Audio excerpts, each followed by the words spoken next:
Hello and welcome to Braves Breakdown. My name is Justin Ayers and I am the Communications Coordinator here at North Adams Community Schools. Before we get started, make sure to follow us on Spotify and subscribe to our YouTube page. Today I'm joined by Ella Hockemeyer, who's a member of our girls golf team. Thank you for joining us, Ella. Thank you, I'm glad to be here.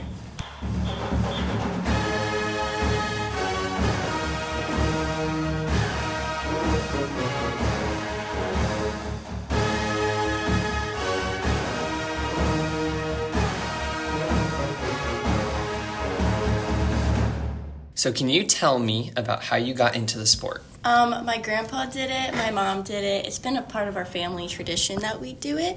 My sister actually did this.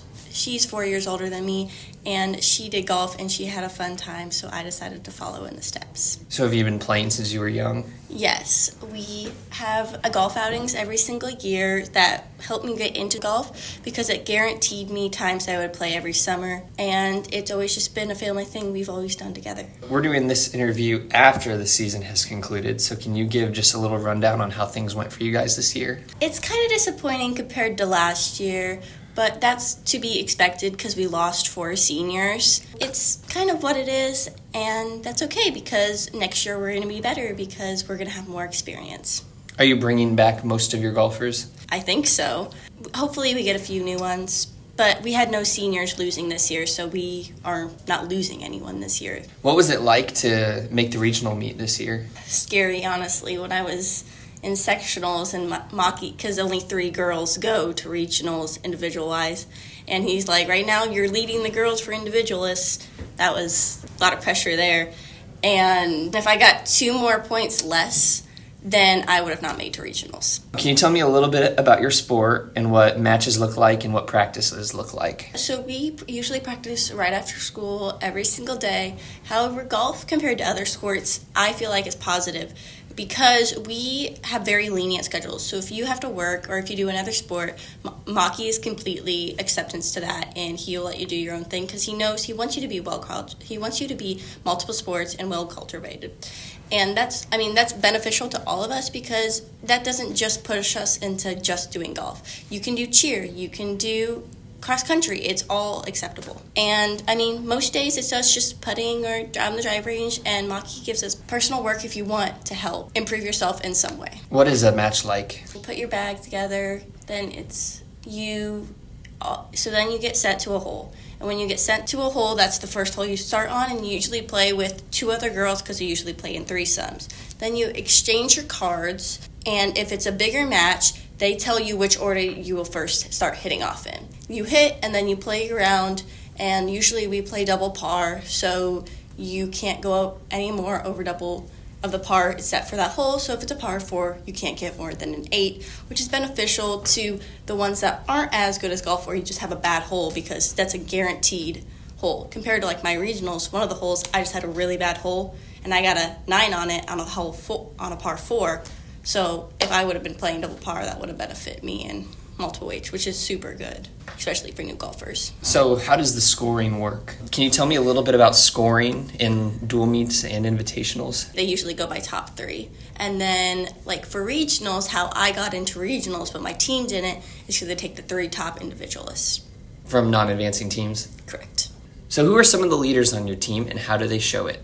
I'd probably say Morgan Huss because she has improved comparing in the past years. Last year she was playing number 5, and this year she's playing number 2. She has improved immensely, and she's actually, not to say that she didn't take it serious before, but now you can truly see that she has a passion about it.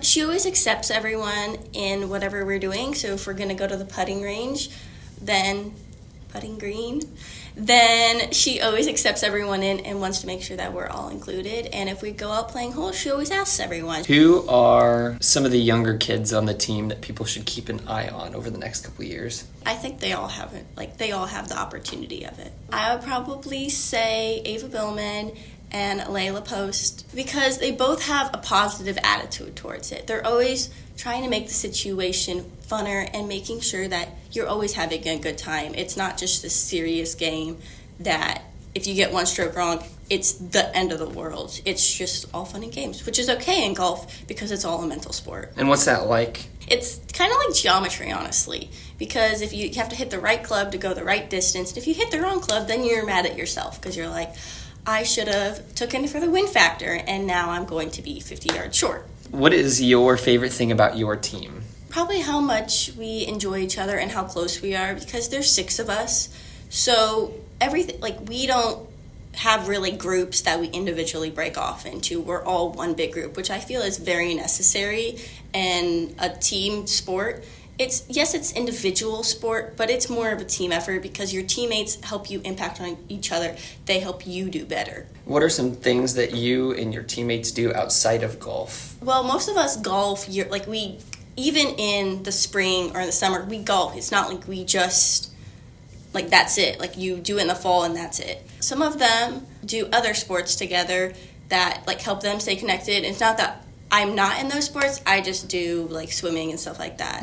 So if I had to, like, be out of any one of my team, I feel like I'm a little less connected just because I'm a year older than them. And I've usually, like, last year, I always usually was with the seniors, hanged out more than them. Not because they're just bad kids, it was just our advanced levels, but now that we're all at the same level, I feel like we're going to hang out more than we did. Tell me a little bit about Coach Maki and how he helps you as a coach. He's something. He helps our individualists individually because he always wants to improve you. He's not going to force you into doing something that you don't want to. He just wants to help us get better, and it's not for his own benefit. He doesn't do this for the money. He does it because he likes seeing the girls try and succeed, and if we fail, then he's trying to push us to get better, and it's not like some other coaches that in other schools, like, they're really, like, you have to hit this right shot, and if you don't, then it's the end of the world. Maki's like, just hit another shot, and it'll be okay. You just have to erase a putt. What are some examples with you personally of him helping you with, like, a skill or a talent or something mental? One of the things is I refuse to use my pitching wedge. I always use my loft wedge.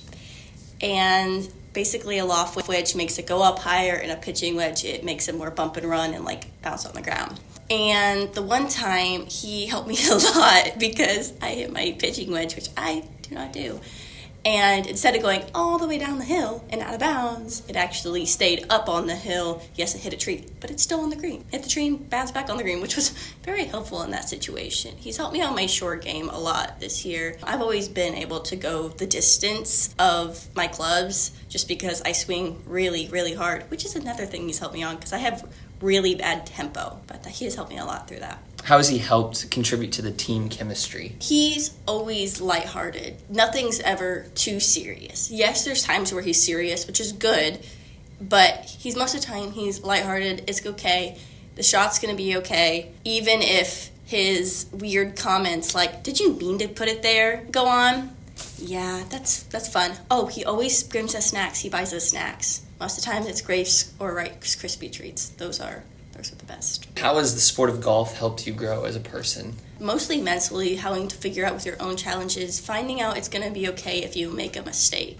It's not going to be the end of the world. It's just you hit another shot. It's just because it went out of bounds, so what? You hit another one. It's all going to be okay. Trial and error. What would a young Ella be proud of today when she looks at the golfer you've become? I wasn't always the bogey golfer.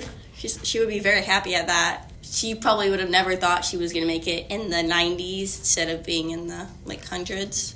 So I think she'll be proud of that. I think she'd be a little disappointed that we didn't shoot 80 this year because in regionals we were really, really close to that. We were to shoot in the 80s, but I just had a few bad holes, and that's okay.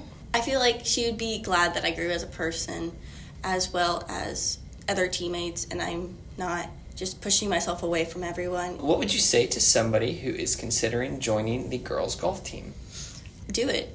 Why not? There's nothing to lose in this situation. If you're not that good, so what? None of us are that good either. We all have our bad shots. There's never one person that will always be the best because that all depends on your day. Do you have a good golf day? Do you have a bad golf day? Do you have a good putting day? Do you have a good long distance day? It's all different. And how you hit one club might be different, and that's okay. And you might be able to hit your entire round with your 7-iron. But guess what? You still might have a better score than me. It's all just depending on how you put the outlook onto the golf. If you're going to try, you're going to do fine. If you're just going to say whatever and you're going to make it just, oh, I'm doing golf, then that's what you're going to do. It's all about how much effort you put into it. That's what you're going to see the outcome of. What would you say to somebody who's scared to join golf because they've never picked up a golf club before? Actually, last year, almost all of our girls as freshmen has never picked up a golf club before. So there's people on our team that are doing it, not to diss on them, and they're doing fine right now. It's not a bad situation. You just have to have confidence in yourself. Golf is all about confidence and how you can mentally take the challenge. Do you feel like golf's made you a more confident person? Only on my good days. Yeah, for the most part. You get to learn about your mistakes, and then you try to perfect them, making you feel better about yourself in those situations, feeling like I can do this. Thank you so much for joining me. No problem. That is all we have for this episode of Braves Breakdown. Be sure to follow us on Spotify and subscribe to the North Adams Community Schools YouTube page. Tune in next time when we speak with a member of our boys cross country team. Have a good one, Bellmont.